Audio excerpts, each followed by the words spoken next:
Welcome to the Creation Summit. I was part of the very first Creation Summit conference that was held at Michigan State University in 2011.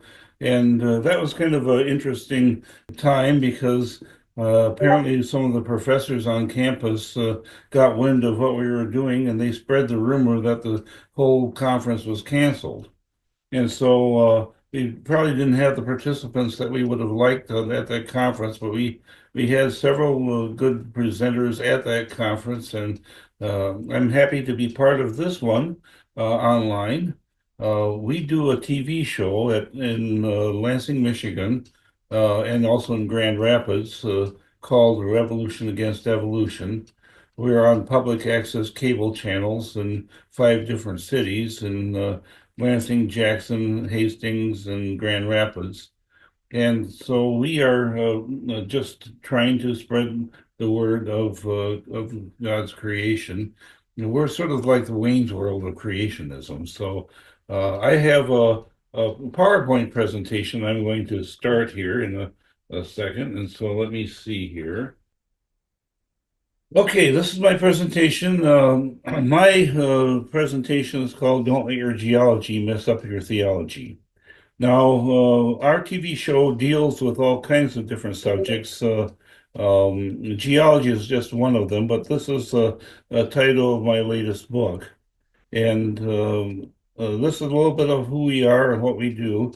Our website is rae.org. It's very simple. We have what I call a TLA. A TLA is a three-letter acronym. And so we got our website in 1995.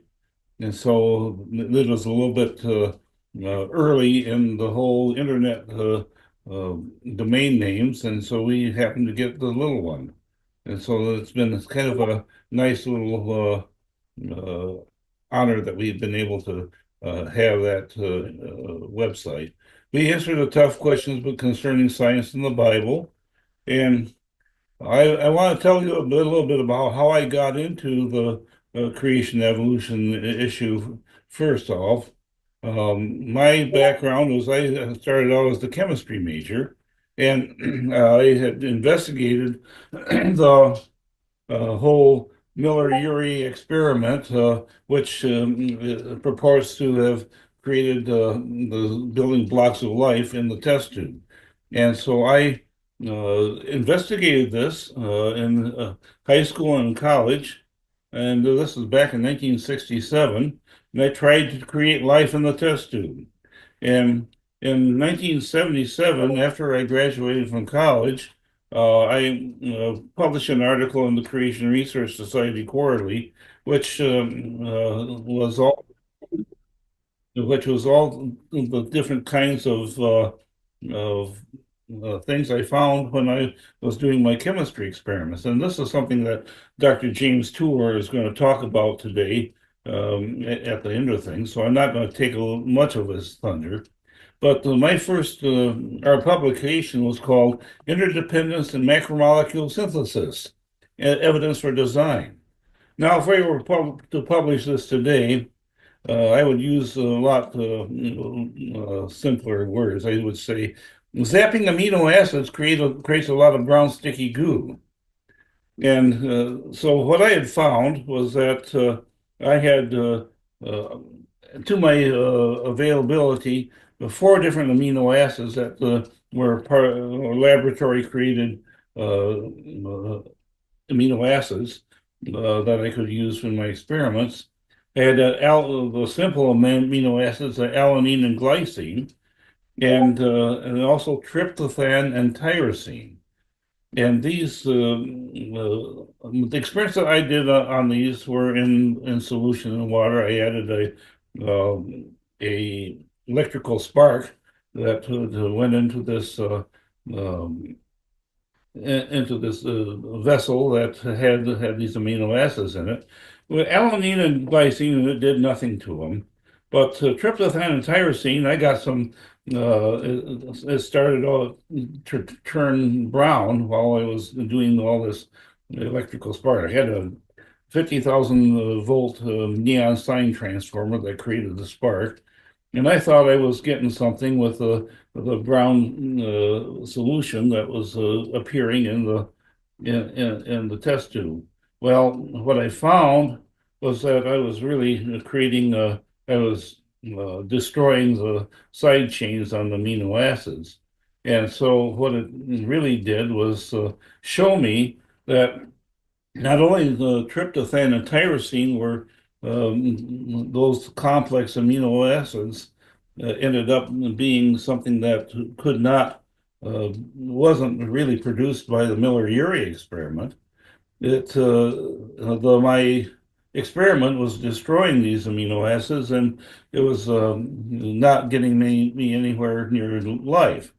The second problem was that I had the amino acids in solution in the little prebiotic soup that they were supposed to be uh, producing all the components of life. And so when I found that out, it showed me that in order to make the peptide bond, I would have had to remove a water molecule. Well, it isn't possible to do that when you have amino acids in solution, and because it goes the opposite way of what you want your experiment to do. So I had an experiment that was doomed to fail. So that was a little bit my background, and that was my first publication in the Creation Research Society quarterly. I uh, I ended up with a degree in physical science. I had a bunch of chemistry, biology, physics, mathematics, and all that part of my degree. And over the years, I published several books.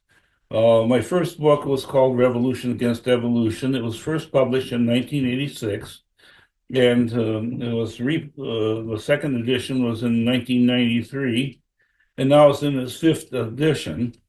It's really a straightforward, simple presentation of the major evidences against evolution. And later on, we had a discussion on the Creation Research Society network about producing a book that had testimonies of people who were persuaded by the evidence of creation. And so that resulted in the book called Persuaded by the Evidence. A follow-up book to that was called Transformed by the Evidence, where we had people who actually tells how that actually changed their lives. Later on, during COVID, I published a book that I found in my grandmother's attic. It was a doctor's handbook that was written between 1844 and 1863. Since I'm interested in history, I volunteer at some museums in Lansing and in Grand Rapids. I published this book, and it's all of his doctor's recipes that he put together during that time that and it shows the difference, the different ways that medicine was done back 150 years ago. My wife passed away in about 4 years ago, and I published a book about her. It's called No Worries in Heaven. And then now today I have a book that I've had this title for a number of years, and I had another one called Rocks Are Not Clocks. Well, I shared that with on the Creation Research Society network, and Dr. John Reed uh, decided that he wanted to use that title, so he used made a book called Rocks Aren't Clocks. But this title I've had in the back of my mind for a number of years, and this is what the results of it. It's sort of like a picture book, a coffee table book that tells a little bit about geology and uh, why we are in the situation today where this evolutionary theory is taught exclusively in the public schools and in our colleges, and yet there's quite a history behind it. Now, we believe that uh, the biblical flood of Noah explains the geology of the of the earth. But the question is, why was this explanation abandoned? Originally, Christianity dominated science. Science emerged from the belief that God created the world in an orderly fashion where it could be studied to reveal truth. And back then, the scientists sought to discover God's laws, and based their ideas on the truth of Scripture. Newton was a good example of this. Also, Nicholas Steno, but uh, uh, but today uh, but at that time, we had it was dominated by William Paley's natural theology argument. You could logically come to the conclusion that this world was created, and he used the idea that if you go find a watch on the beach and come up to it and look at its mechanisms and everything, you would not argue that it was something that came about by natural events.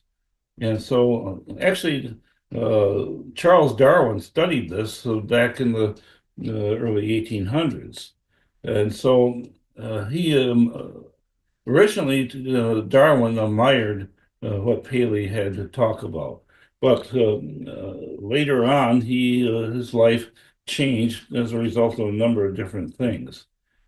Nicholas Steno was another person who wrote about the universal flood through in his uh, treatises that he wrote about years before the evolutionary theory took place. Now we have two different people here that were sort of like the founders of the long age theories of evolution. Evolutionary geologist William Smith on the left was the first person to produce a geologic map of England. And then later on, we have James Hutton, who wrote a ponderous work called The Theory of the Earth, and he proposed a deistic view of the origin of the Earth over long ages. Later on, in the 1830, uh, Charles Lyell, who's the fellow on the left, he proposed, he wrote a book called Principles of Geology in 1830. And it was really an indirect attack on the Bible as authority for and what they were trying to do back then was to get rid of the idea of the divine right of kings to rule. It was very popular with the revolutions going on to depose the king's authority and challenge the king's authority to rule. And they thought that by debunking the Bible, they could do that.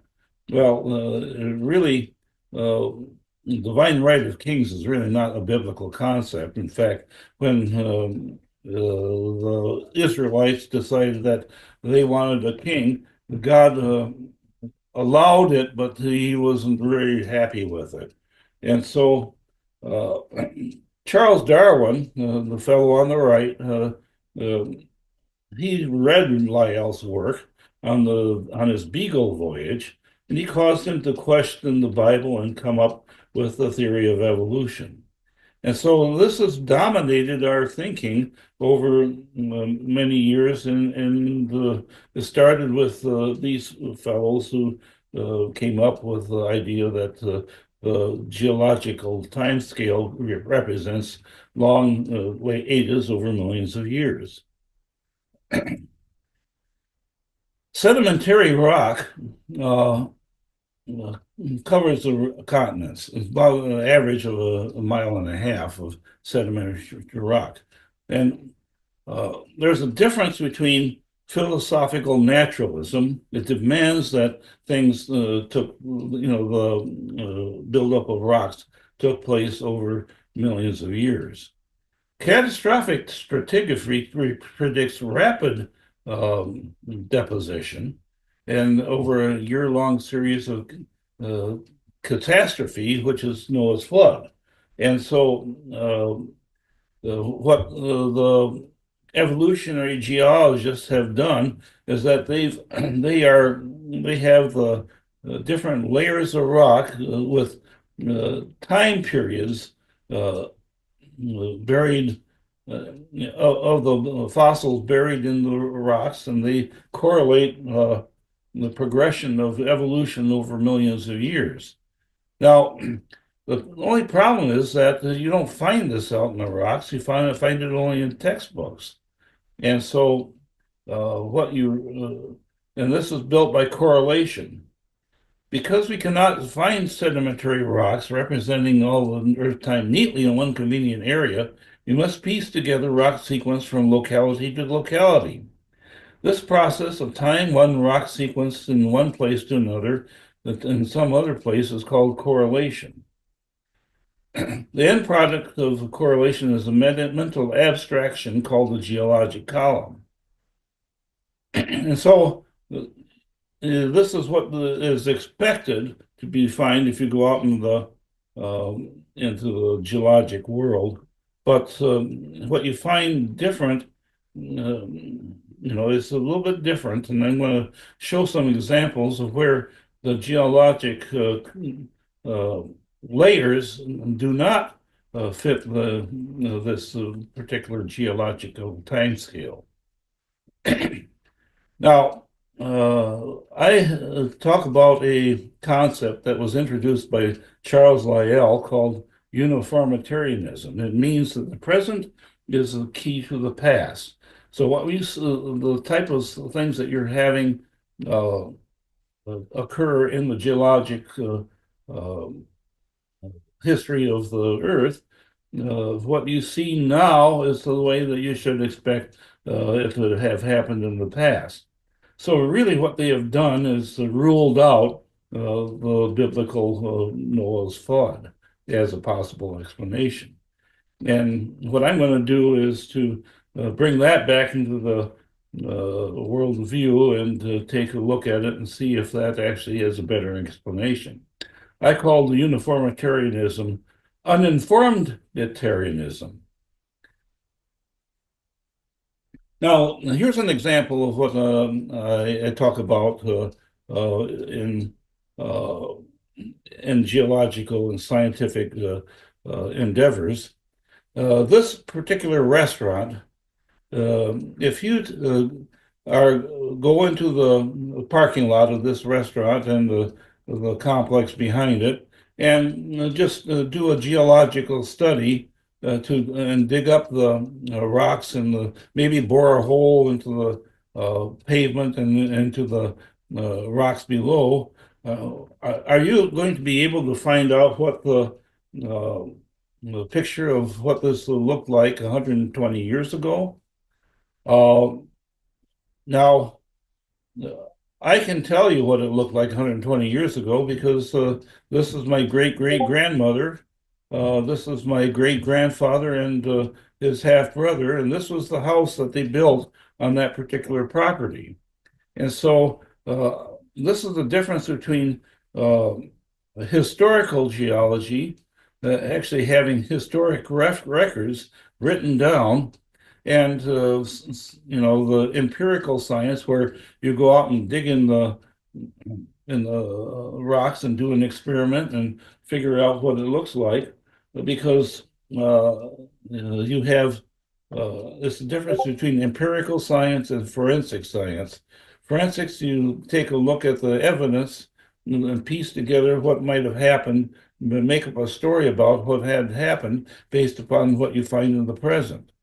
But that's not very accurate in terms of this particular case, where if you look at what evidence that I have, which is from his historical records, you can actually know what it looked like. It cannot be denied that geologists are arguing in a circle. The succession of organisms that is determined by a study of the remains embedded in the rocks. A rock that had an early form of an organism was clearly older than rocks containing later forms. Further, all rocks had their early form, no matter how far apart these rocks were geographically, they would have to be the same age. Now, what's the problem with the geologic column is that this shows mostly vertebrates. It's skewed because what you actually find is that the fossil record shows 90%, 95% is marine invertebrates, then 4.5% the plants and algae, and then 0.0125% is vertebrates, including fish, mostly fish. So the fossil record corresponds with what we would expect to find from the worldwide flood of Noah. Uh, and so you expect to find hard-shelled organisms like trilobites on the bottom, and then you find the fish near the top. And it's a burial sequence that you find rather than a uh, long periods of evolution. Now, here's a test. Um, do we find topsy-turvy fossils? Now, Stephen M. Stanley of Hopkins University said, if you find them, it would disprove evolution. It force them to rethink our theory. Now, uh, here's an idea. You find topsy fossils, which are supposed to be down in the bottom, is found up at the top. And here's an example of one. This is the Meister print. Now, this is a picture that I took at the Creation Evidence Museum in Glen Rose, Texas. They have this fossil in their archives, and there's a trilobite who was crushed, and it was living when the moccasin stepped on it. This is a moccasin print that it was found, and William Mabel Meister was looking for trilobites near Antelope Springs, Utah, and then June 1st, 1968, he cracked open the human moccasin track, and it had a crushed trilobite in it, and so the heel down here shows where, and the stitching of the moccasin it can be seen along the side. It's evident at the bottom. So you have turvy fossils. They're the ones that's supposed to be up. It's found down. And so here's an example of one at the Creation Evidence Museum. This is the Willett track. This was carved out by O.W. Willett and while fishing at the Biloxi River. He cut it out of the rock of the riverbank and was part of a sequence of tracks. You can go there now and see the sequence of tracks. This is a human footprint with a dimetrodon footprint on the top of it.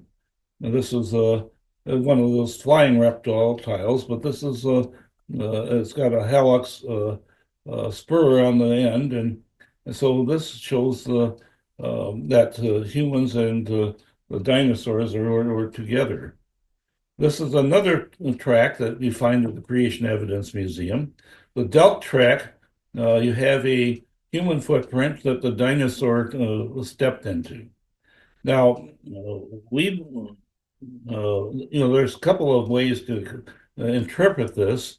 One is that this was post-flood, and these dinosaurs actually were alive after the flood for some time, or that these were buried in the flood, and they're actually part of the retreating waters of the flood. And uh, I can't go back in time and tell you what had happened here. All I know is that we have human tracks and dinosaur tracks together. Here's some dinosaur tracks nearby where those were found. And this is the sequence of tracks. This is the one of the trackways that led from the Willett track. And here's another one that shows the big toe of the footprint. And here's another one. This is a little bit better uh, track. And here you can tell this was the track that I just showed you before by the Willet track. And then these were several tracks that were found on the park ledge. Now, if you go to the Paluxy River, the Dinosaur Valley State Park, there's a little trail of stepping stones that take you across the river, and it takes you to this spot. This is about the spot where Willett took his sample out, and the trackway is right here someplace.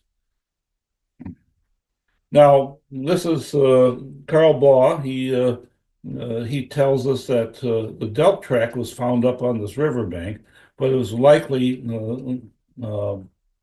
during a flood. It was pushed up out of this spot here, removed, and dumped up on the top of the riverbank.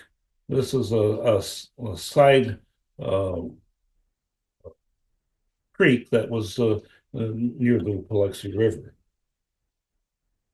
This is kind of funny. I wrote about these tracks in my book Revolution Against Evolution in 1986.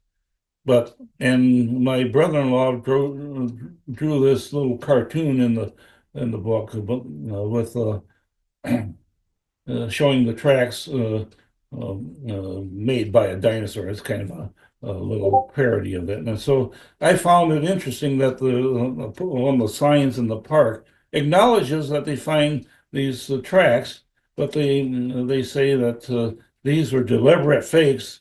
In other words, they're smudged dinosaur tracks that vaguely resemble human tracks. Well, I tend to differ. I think that the evidence is pretty interesting. Here's another interesting case. This is a petroglyph that's found at Natural Bridges National Monument. We went there in 1999 and we looked for this. This is underneath the middle bridge of the three bridges at Natural Bridges National Monument. This is the Kachina Bridge. And it's sort of way up on the side of the wall. Now, in this case, we were pretty close to it, and we didn't have any trouble seeing it, although it took us a little while to find it. But in 2016, we went back there, and you can see here is the dinosaur footprint up here. I mean, the petroglyph. This is carved by the Indians, and I maintain that there's actually two of them here in this thing. There's the second one right here. And so I uh, sort of drew around where the petroglyph is. It's a little bit kind of hard to track it. I mean, to photograph it and get the real detail of the petroglyph. And it was interesting to me that between 1999 and 2016, the whole canyon underneath the bridges had eroded out maybe about 15 feet. And so where it was easy to view in 1999, this is a real challenge to climb up on the side of the rock wall to get a picture. In Lake Superior Provincial Park, there's this little petroglyph. It's a pictograph, actually, where it depicts the natives in Lake Superior uh, hunting the Mishipishu, which is this creature. It looks like a Allosaurus or something like that. And there was also some large snake-like creatures that lived in the lake, according to the legend that Native Americans talk about. It's actually what the Mississippi River was named after, was the Mishipishi. So we need to develop a geology theology. Speculations about the evidence found in the present regarding its past. The outcome of these speculations are dependent upon some assumptions and interpretation of that evidence. Uh, John Woodmoraphy did a nice little article in the Creation Research Society quarterlies, several different articles where he published his maps of where uh, the complete Paleozoic uh, record was present or absent. And so we we see that in a few places, there are places where you can see complete Paleozoic. There's complete Mesozoic present and absent. But complete geologic column, there's only a few places in the world that you can claim possibly that there's one in North Dakota near uh, Theodore Roosevelt National Park that they claim shows the complete geologic column, but it really doesn't show it at all. So from Precambrian up through the tertiary is missing. So we claim that the geologic column that we are taught in the public schools doesn't exist. We have missing type of periods, out of order strata, fossils in unexpected places, and evidence for catastrophe. Here's one. If you go to Glacier National Park and take the road that goes up to Alberta, Canada, there is a mountain called Chief Mountain. And uh, this is a problem because the Chief Mountain is Precambrian, but the layers below it are Cretaceous. That's out of order what they really think about it. It's a rootless monolith of Precambrian rock separated by erosion from the rest of the mountains. And so the explanation the evolutionists give is that Chief Mountain moved there and from the west. And so this is called the Lewis Overthrust Fault. Now, if you actually dig out this fault, it's like a knife edge. It's like there's no breccia or slickensides or uh, evidence of a fault gouge that could have shown that it actually did the movement. And so, did it go uphill or downhill? The idea presented in this book says that it sort of slid down a slope.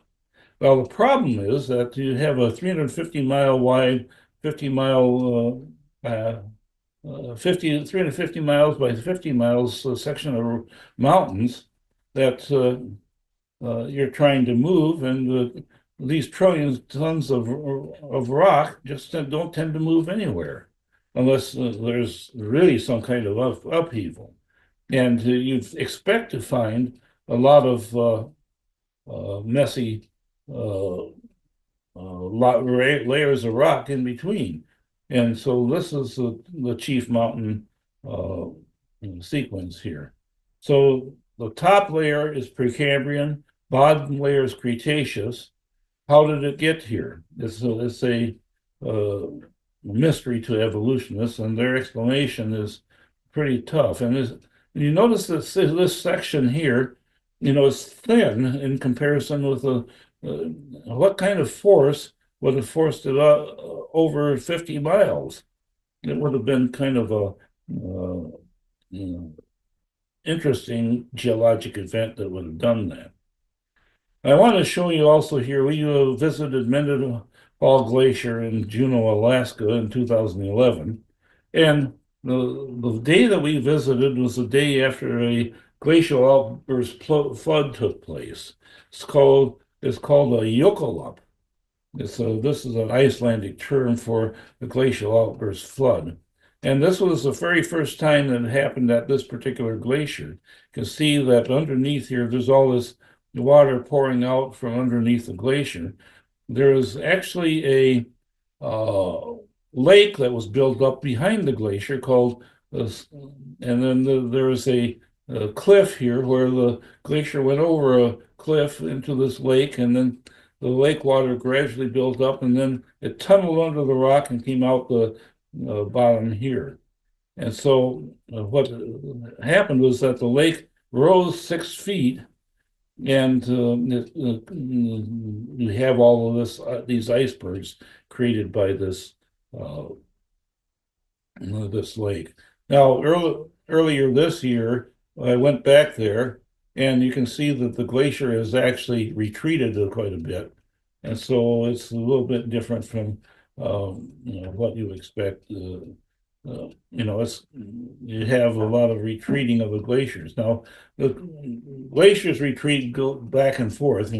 We know that the history of glaciers is that you have cycles, and we're actually emerging from a little ice age right now. And so, I'm not going to talk about climate change and global warming in this talk, but that has been addressed by other creationists. Now, this is one of my favorite spots in the world to talk about geology that doesn't match evolutionary geology. The top rock, this is Turtle Head Mountain and Red Rock Canyon in Nevada. This is 25 miles west of Las Vegas, Nevada. This is all this colorful rock is out of order. The top layer is Cambrian, which is supposed to be the next to the oldest rock in the geologic sequence. But underneath it, the red rock is Jurassic, Triassic, and Permian. And so the rocks are not in the right order. I hiked up to a spot called the Keystone Thrust, and you can see the red rock. There's a contact here, red rock, where and then the gray rock above it is the Cambrian. I also found in the sequence of the sandstone rocks that are in the Jurassic that there's a lot of interbedding of the rocks that are between the layers, and so you have a yellow layer here, and then the red layer, and another yellow layer, and so why it's you have the different layers of rock. I believe that this is all laid down in one event rather than over millions of years. And here's another picture of the area, Turtlehead Mountain up in the back. There's a very large mountain in the back, 11,000 feet, Mount Charleston, which is way off in the distance. Part of that whole sequence where it's out of order. And then you have these Jurassic, Triassic, and Permian layers underneath. And so they talk about this as a thrust fault. That says the Paleozoic limestone is gray, the younger Aztec sandstone is red and tan. Can you see the places in the Red Rock Canyon where the older rock lies on top? Without the layer of hard limestone to protect them, the sandstone cliffs would have eroded away long ago. But they have to propose that it came from about 60 miles away.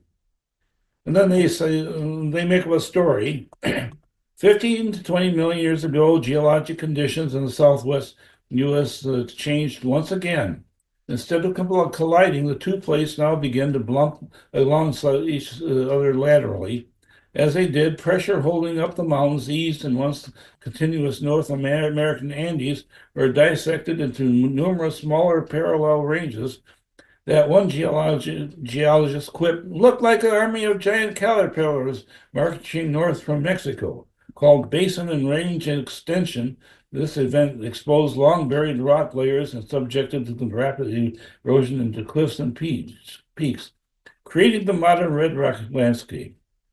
And here you can see there's a spot here where you can see the uh, different layers of rock, the red rocks being the younger rocks, and you have the gray rocks which is up above this, uh, older. Here's the problem, and here's what you expect for the geologic column. You have the Cambrian layer, which is supposed to be down here, well, actually up on top. Then you have Jurassic, Triassic, and Permian. These other layers, which is supposed to be represent all the different time periods of geologic history, were missing.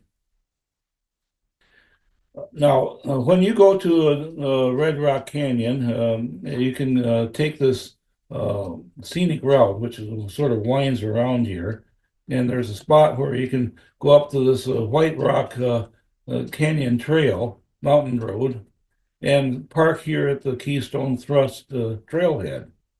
Then you can take this little trail that goes up here and goes over here, and you can see go over the top of the mountain and then go come down, and you can see where the rocks change colors, and you can find and I found that there is about uh, a foot of breccia between them.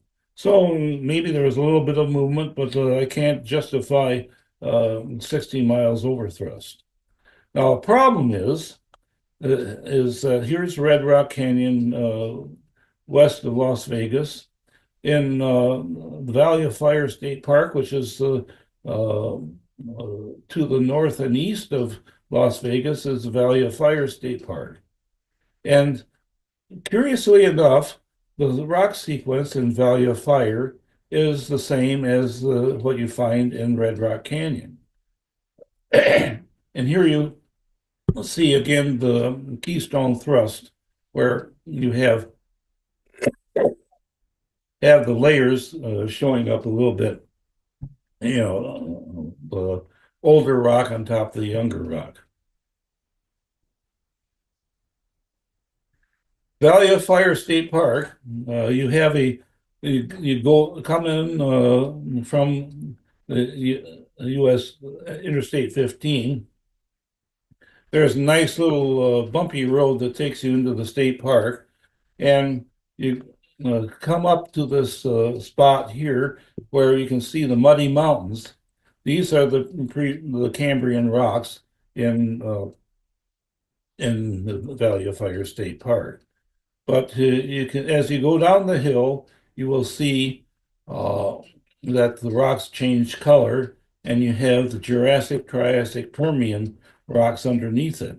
Now, you would have to argue that the same event produced both of these layers of rock, and it's kind of interesting. And in the red rock, you have a lot of different wonderful formations that you can see at the in the little trails that you can take in this rock. This is a wonderful spot to explore.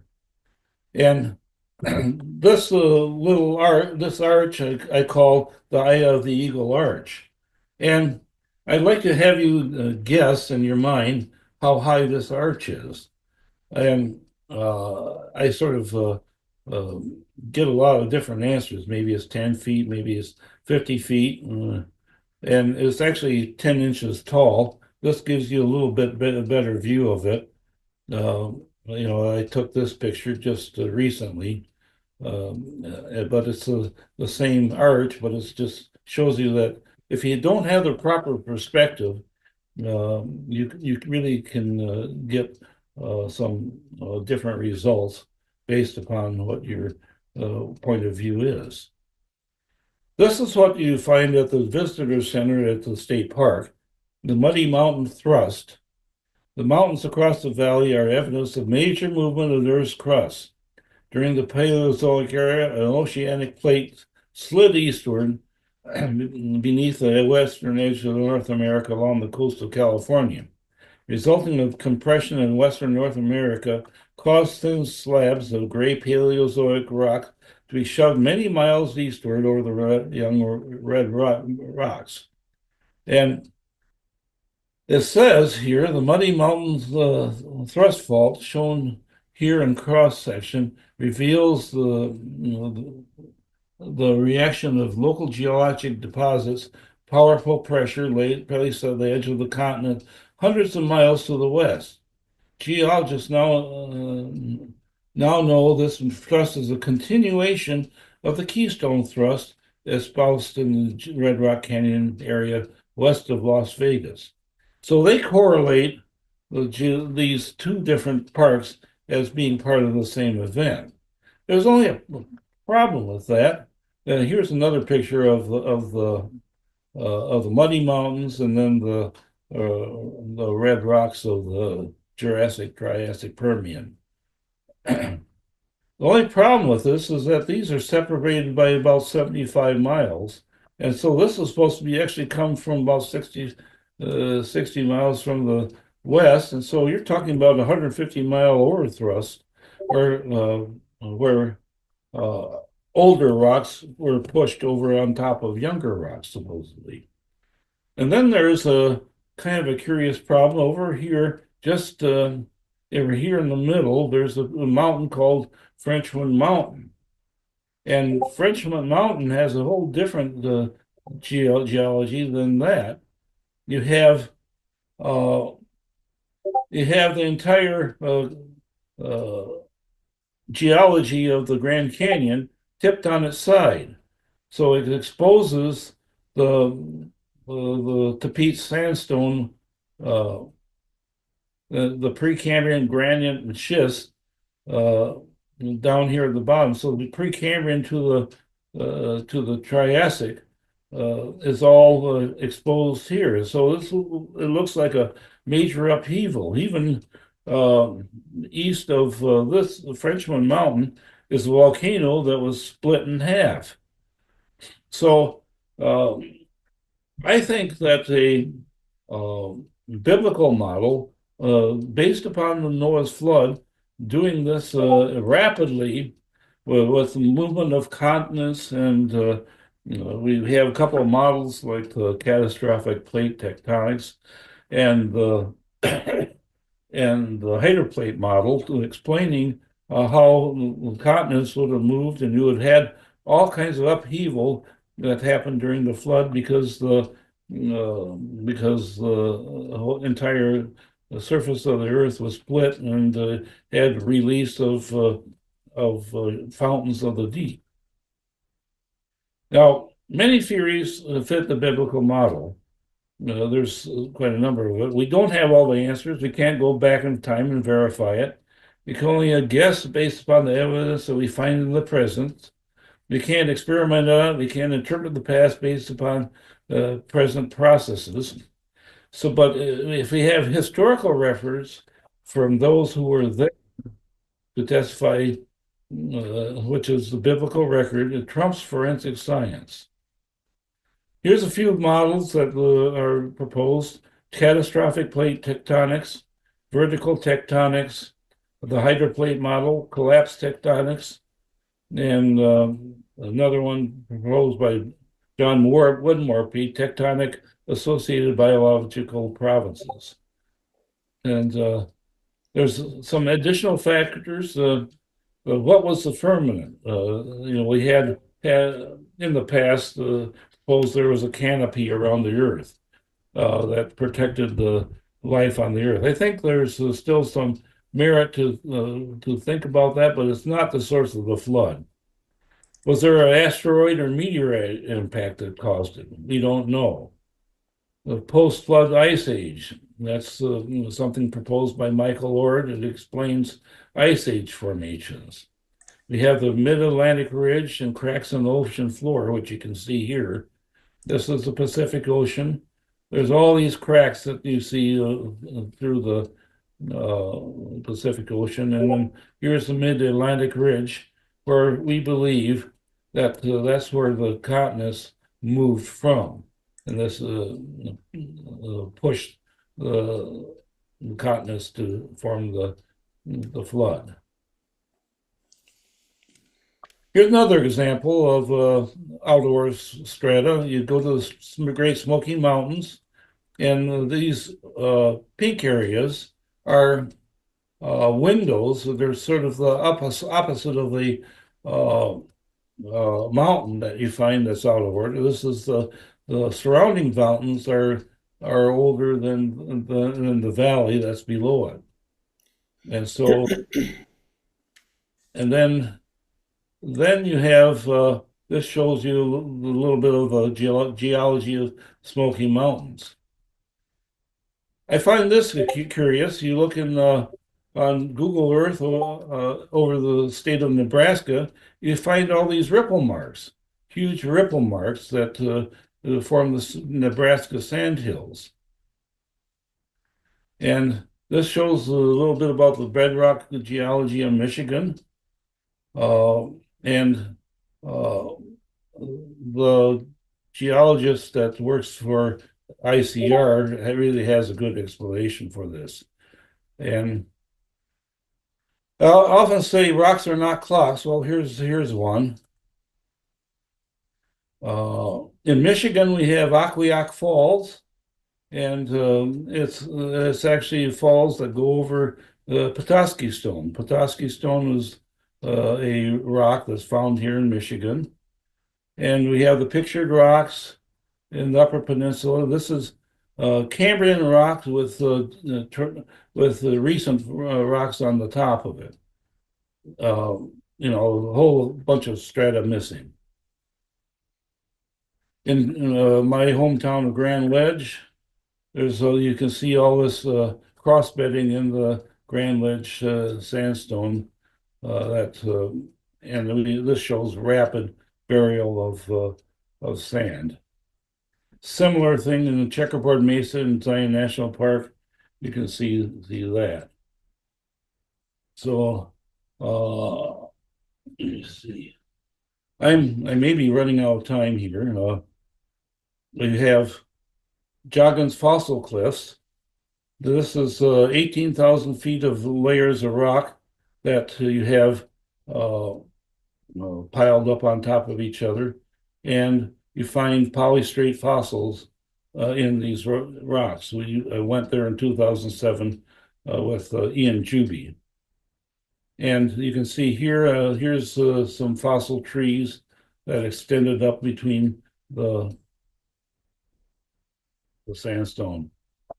Empire Mountains, you have Permian over on top of Cretaceous, yet the rock layer is sort of like it was set there, just formed there by water action. South Mountain in Phoenix, Arizona, you have Precambrian on top of Tertiary. And so I say that your geology determines your theology determines your geology. Genesis 7:20 to 21, the waters prevails exceedingly upon the earth, all the high hills that were under the whole heaven were covered. 15 cubits upward did the waters prevail, and the mountains were covered.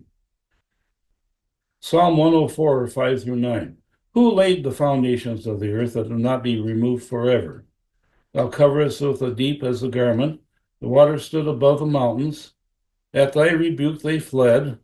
At the voice of the thunder, they hastened away. They go up by the mountains, they go down by the valleys, unto the place where thou hast founded for them. Thou hast set a bound that they might not pass over, that may not turn again to cover the earth. Now, here are some of the people that I relied upon to retrieve some of this information. Don Patton, Michael Ord, John Baumgartner, Walt Brown, Ian Juby, David Overpearler, Carl Baugh, John Woodmorphy, David Vonderheide, and Guy Forsyth. These are all the creation scientists who I've interviewed and worked with over the past number of years. I also wanted to show you the website. It's called Debunked. And so I don't know if I've got time, but how are we doing on time? Are we ready for the next speaker pretty soon?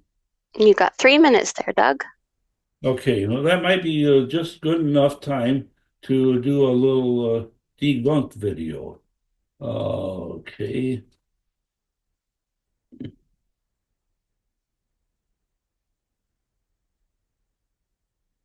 How to take a freezing 43-degree room and turn it into a comfortable 73 degrees in under 5 minutes. This aerospace engineer just figured out how to heat homes for practically zero cost, and it's already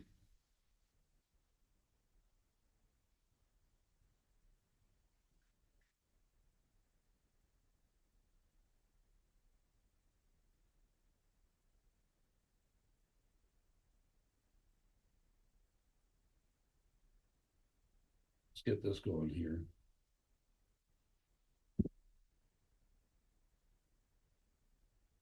We've unearthed millions of fossils around the world. So with all this evidence, so to speak, it's clear that the fossil record proves evolution, right? Well, actually, no. Didn't when Darwin was alive and hasn't since he's been gone. In fact, Chucky D himself knew this when he wrote the following. Geology assuredly does not reveal any such finely graduated organic chain. And this, perhaps, is the most obvious and gravest objection which can be urged against my theory. The explanation lies, as I believe, in the extreme imperfection of the geological record. Okay, but surely after all the time since Darwin, digging and discovering fossil after fossil, we have a more perfect geological record that supports evolution, right?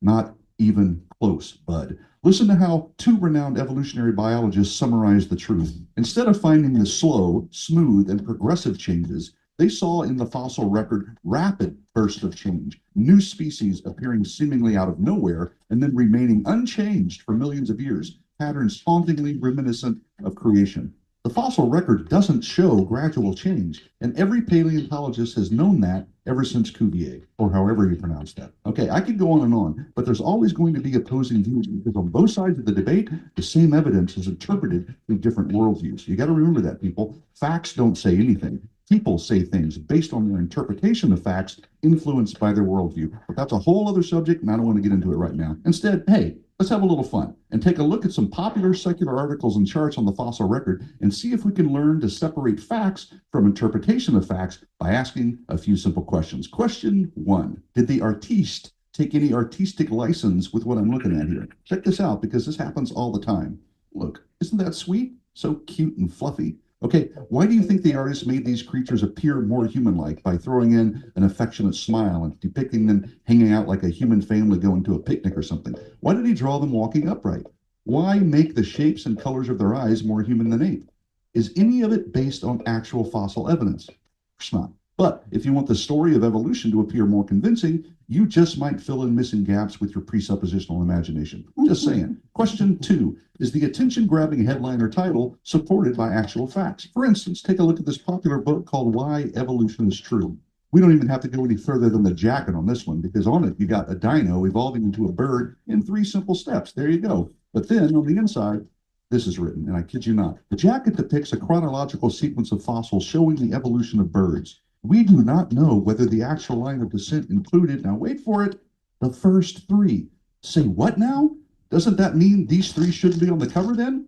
Which means all you got is a modern bird, right? No evolution, just a bird. Talk about worldview filling in gaps. On to question 3. What do the graphics on evolutionary charts indicate? I mean, they sure do look convincing. For instance, on this one from the dinosaur book, you got solid red columns and white columns showing gradual progression over time. But let's read the almost imperceptible 2-point font over here. It reads, tinted areas indicate solid fossil evidence, which means the white areas represent no solid fossil evidence, right? Okay, then take them away. Uh-oh, looks like patterns haunting and reminiscent of creation, I'd say, right from their own charts. And the same thing goes for the dotted lines on this one. Look at all of them. Just so we're clear, dotted lines indicate zero evidence. Remove them and what do you get? No transitional forms or evidence of gradual progression. A bat is a bat, a kangaroo is a kangaroo, and a horse is a horse. Of course, unless, of course, the horse is Mr. Ed. Look, people, all I'm saying here is if you got facts, put them in there. If you don't, leave them out. Don't draw downright dubious, daft, dare I declare, dunderheaded dotted lines of deliberate deception, dogmatically and dastardly doodle to disguise definitive data. No, just admit what you actually see. Overwhelming evidence of living things, according to their kinds, suddenly appearing, which, as a reminder, is exactly what the Bible teaches. Now, I don't even have time to get into TV, movies, and documentaries. All I ask is that you use the same line of questioning when you watch them. And in summary, we agree with Mr. D. Geology assuredly does not reveal any such finely graduated organic chain. Not then, not now, not ever. And that means the whole idea that the fossil record proves evolution has been debunked. Adios.